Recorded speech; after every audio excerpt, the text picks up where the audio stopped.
حضرت مولانا اسماعیل صاحب رحمۃ اللہ کے گھرانے میں آنکھ کھولنے والے حضرت شاہ محمد الیاس 1303 ہجری میں پیدا ہوئے۔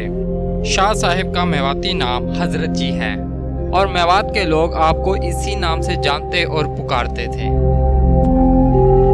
حضرت مولانا محمد صاحب کے انتقال کے بعد حضرت شاہ محمد الیاس جانشین مقرر ہوئے، چنانچہ آپ نظام الدین میں منتقل ہو گئے، جہاں مسجد اور چند میواتی طلبہ آپ کی کل کائنات تھی۔ میوات بالخصوص فیروز پور نمک والوں کے تعلقات میں دن بدن وسعت پیدا ہو رہی تھی۔ منشی نور احمد مرحوم کے بعد ان کے صاحبزادے حافظ اسحاق صاحب اور دوسرے شاگردوں اور دینداروں کی ایک معقول تعداد پیدا ہو گئی تھی۔ ان لوگوں نے حضرت جی کو اس بات کے لیے مجبور کیا کہ وہ اپنے برادر محترم کے طریقے کے مطابق میوات تشریف لائیں۔ حضرت جی اس شرائط پر چلنے کے لیے آمادہ ہوئے کہ آپ لوگ میوات میں مکاتب قائم کریں گے۔ لوگوں نے آپ سے وعدہ کیا، چنانچہ آپ پہلی بار قدیم خاندانی تعلق کی بنا پر فیروز پور نمک تشریف لائے اور آپ نے مکاتب کے قیام پر زور دیا۔ آپ کی کوششوں سے بہت سے دیہات میں مکاتب قائم ہوئے۔ 1341 میں عربی مدرسہ معین الاسلام نو کی بنیاد رکھی۔ تبلیغی تحریک کی ابتدا 1345 ہجری میں ہوئی، جب حضرت جی حرمین شریف سے واپس ہوئے تھے۔ آپ کا سلسلہ آمد و رفت فیروز پور نمک میں زیادہ تھا، اس لیے تبلیغی تحریک کی ابتدا فیروز پور نمک سے ہوئی، کیونکہ فیروز پور نمک کے بعض دیندار بزرگ نماز اور کلمہ بتانے کی نیت سے گشت کیا کرتے تھے۔ انہوں نے حضرت جی کو بتایا کہ ہم بچوں کو پڑھاتے ہیں اور بڑوں کو گھر جا کر کلمہ اور نماز سکھاتے ہیں۔ گشت کے پروگرام حضرت نے ملاحظہ فرمائے اور انہیں بہت سراہا۔ آپ نے فرمایا کہ انہیں یہ کام بہت پسند آیا، مگر آپ اس کام کو اپنے گاؤں تک محدود نہ رکھیں، بلکہ دوسرے دیہات میں جا کر دین پھیلائیں۔ چنانچہ ایک مختصر پروگرام کے مطابق چند نفوذ پر مشتمل ایک جماعت نکالنے کی ترغیب فیروز پور نمک والوں کو دی۔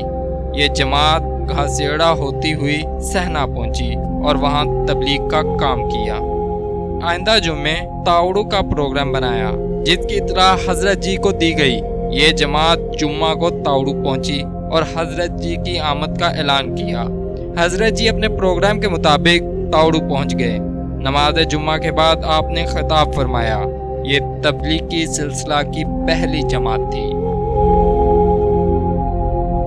تحریک کا سلسلہ آہستہ آہستہ منظم ہوتا چلا گیا۔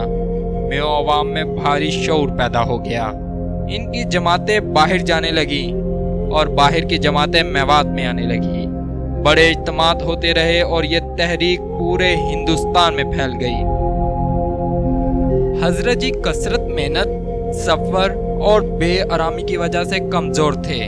آنتوں کا مرض پیدائشی تھا، لیکن اس کے باوجود آپ مسلسل محنت کرتے رہے۔ آپ مسلسل بیمار رہنے کے بعد 13 جولائی 1944 کو اپنی تاریخی یادیں اور کارنامے چھوڑ کر اس دنیا سے رحلت فرما گئے۔ حضرت جی نے گاؤں گاؤں پھر کر تبلیغی کام کو جس محنت اور لگن سے جاری کیا، یہ حضرت جی کا میو قوم پر ایک بہت بڑا احسان ہے۔ آپ نے گاؤں میں نہ صرف مدارس قائم کرائے، بلکہ لوگوں کو تبلیغی مشن میں شامل کر کے مبلغین کی ایک بہت بڑی تعداد پیدا کی، جس سے عام لوگوں میں دین کی رغبت پیدا ہوئی، جس کی وجہ سے لوگوں کے رہن سہن، لباس، رسومات، ناموں وغیرہ میں بہت بڑی تبدیلی آئی۔ ہندوانہ ناموں کی بجائے اسلامی ناموں کا رواج عام ہو گیا۔